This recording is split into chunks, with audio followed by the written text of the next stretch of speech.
तो हेलो दोस्तों, नमस्कार। मेरा नाम है रोहित कुमार। आप सभी का स्वागत है मैथ्स यूट्यूब चैनल पे। आज हम बात करने वाले हैं हमें मैथ्स लेना चाहिए या फिर बायोलॉजी लेना चाहिए 11th में, क्योंकि उसके बाद ही चीज़ें बहुत ज़्यादा इंटरमीडिएट से ही चीज़ें बहुत ज़्यादा अलग होने लगती हैं। हाई स्कूल तक तो बड़ा सिंपल चलता है, उसके बाद चीज़ें बहुत ज़्यादा अलग होने लगती हैं। मैथ्स थोड़ी सी ज़्यादा मुश्किल हो जाती है। अगर बायो में जाते हैं तो बायो भी बहुत ज़्यादा मुश्किल हो जाती है। किताबें अचानक से मोटी मोटी आ जाती हैं, लेकिन यहाँ पे इतनी बड़ी बात नहीं है कि किताबें मोटी आ गई हैं। अब सिंपल सा तरीका है, साल भर पढ़ रहा है, बड़े आराम से पढ़ सकते हैं। उतना क्षमता रहती है जो अपने हाई स्कूल तक पढ़ा, वही में थोड़ी सी चीज़ें बढ़ा करके एक्स्ट्रा बढ़ा करके दिया जाता है। मुश्किल हालात ये आ रही है कि हमको समझ में नहीं आ रहा है, खुद से समझ में नहीं आ रहा है कि हमें मैथ्स लेना चाहिए कि बायो लेना चाहिए या फिर कुछ और भी इसमें ऑप्शंस हैं वो ले सकते हैं। तो आपको जो पसंद है आप वो लीजिए। केवल मैथ और बायो में ही ज़्यादातर चुनाव करने की बात आती है, तो सिंपल सी बात है, जो आपको पसंद आता है, जो आपने अच्छे से पढ़ा है, आप उसको लीजिए। अब इसमें एक और नज़रिया इसमें जुड़ता है कि फैमिली वाले कह रहे हैं कि आप ये लीजिए, तो वहाँ पे बहुत ज़्यादा इमोशनल अत्याचार होता रहता है कि बस सिंपल लॉजिक ये है कि उन्होंने खुद करके रखा है, मैथ या बायोलॉजी से उस मुकाम तक पहुँचे हैं इसलिए वो ऐसा कह रहे हैं, या फिर किसी फला व्यक्ति ने ऐसा किया है इसलिए कह रहे हैं। आपका क्या पसंद है वो ऐसा कुछ नहीं देख रहे हैं, तो आपको बस इतना सिंपल से बात उन्हें कह देनी है, समझा देनी है। छोटी सी बात, ये मुझे जो पसंद है मैं वही कर पाऊँगा बेहतर तरीके से, बाकी उन्होंने जो किया वो उनका प्लस पॉइंट था, मेरा नहीं है।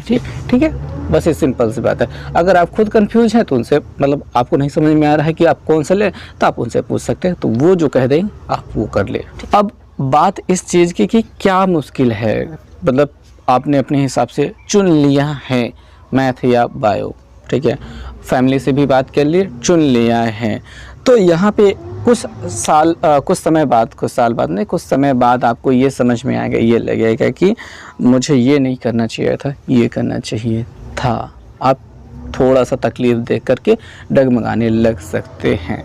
तो सिंपल बात मैं बता दूं कि आप कोई भी स्ट्रीम चुनते हैं, हर एक चीज़ में आसान रहेगा, मुसीबतें भी आएंगे, बस आपको टिक कर रहना है। ठीक, मैथ भी बहुत ज़्यादा भयंकर नहीं है, बायो भी बहुत ज़्यादा भयंकर नहीं है। और कुछ लोगों को चॉइस ही यही होती है कि उनको बायो लेना है, कुछ लोगों को चॉइस होती है कि उनको मैथ ही लेना है, तो वो अपनी चॉइस है।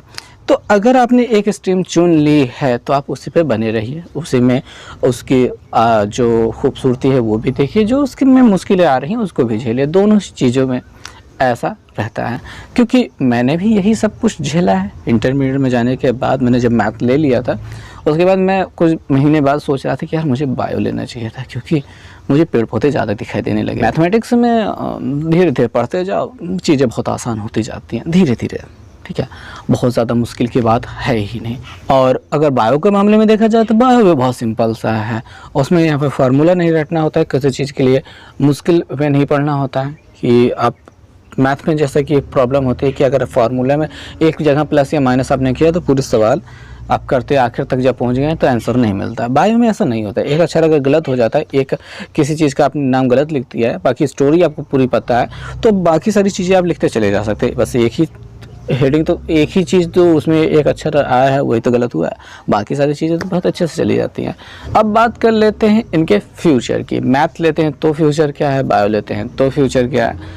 इस तरह से अभी डिसाइड करना कि क्या फ्यूचर होगा वो बेहतरीन होगा, वो भी कुछ ज़्यादा किया नहीं जा सकता है, कहा नहीं जा सकता है। एक छोटी सी बात लेते हैं कि अगर आपको डॉक्टर बनना है या फिर डॉक्टरी फील्ड में जाना है, किसी भी क्षेत्र में, उसमें डॉक्टरी में बहुत सारी चीज़ें हैं, बहुत अलग अलग तरीके से चीज़ें हैं।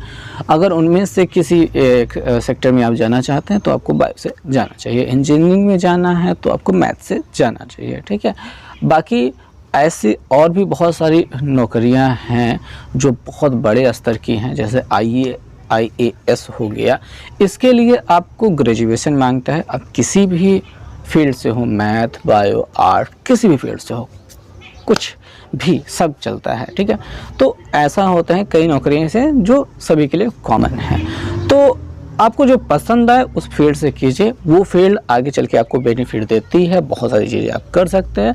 बाकी बात रही कि कोई विशेष जगह तक आपको ये पहुंचा ही देगी, तो ऐसा नहीं है, ये एक शुरुआत है, ठीक, एक जनरल आइडिया में चलते हैं, एक सामान्य व्यक्ति की तरह सोचते हैं कि हम अभी यहाँ पे किसी भी एक चीज़ से शुरुआत कर लेते हैं, आगे चल के हम समझेंगे कि हम किस जगह पे बहुत ज़्यादा अच्छे से पहुंचना चाहते हैं। बहुत, इन दोनों को छोड़कर बहुत बहुत बहुत सारी जगह हैं जहाँ पे आप किसी भी स्ट्रीम को चुन करके वहाँ पे जा सकते हैं, आपको कोई मुश्किल नहीं होने वाली। अगर आप आर्ट्स लेना चाहेंगे, ठीक है, आपने मैथ और बायो को छोड़ करके इन दोनों को ही अगर मुश्किल समझा तो आर्ट्स लेना चाहेंगे तो ये भी गलत नहीं है, ठीक है, ये बिल्कुल भी गलत, ऐसा सोचना बिल्कुल मतलब गलत है ही नहीं, क्योंकि वो एक स्ट्रीम है, आपको पढ़ने के लिए मिल रही है तो आप उसको भी ले सकते हैं। ऐसी कोई बात नहीं है कि आप वो आर्ट्स ले लिया तो बहुत ज़्यादा गलत हो ले लिया है, ठीक है। ये बहुत पुरानी प्रथा थी, एक मान्यता थी कि अगर आपने साइंस से लिया है, अगर आप बीएससी कर रहे हैं तो बहुत बड़ी बात है, बीए कर रहे हैं तो बहुत घटिया बात है। ये ग्रेजुएशन लेवल की बात कर रहा हूँ, बीएससी यानी साइंस से जाना, बीए यानी कि आर्ट्स से जाना, जो आर्ट साइड से जाते हैं। तो अगर आप इंटरमीडिएट में आर्ट्स लेते हैं तो इसका मतलब ये बिल्कुल नहीं कि ये बहुत घटिया बात है, बहुत बढ़िया बात है ये भी, ठीक है। जैसे साइंस हो गया, साइंस में हो गया मैथ और बायो हो गया, वैसे ही आपका आर्ट्स भी है, आप आर्ट्स से भी जा सकते हैं। ऐसा कुछ नहीं है कि यहाँ पे कुछ गलत है, सब कुछ एकदम परफेक्टली सही है। तो दोस्तों बस इस वीडियो में इतना ही, देखने के लिए बहुत बहुत धन्यवाद। मिलेंगे नेक्स्ट वीडियो में।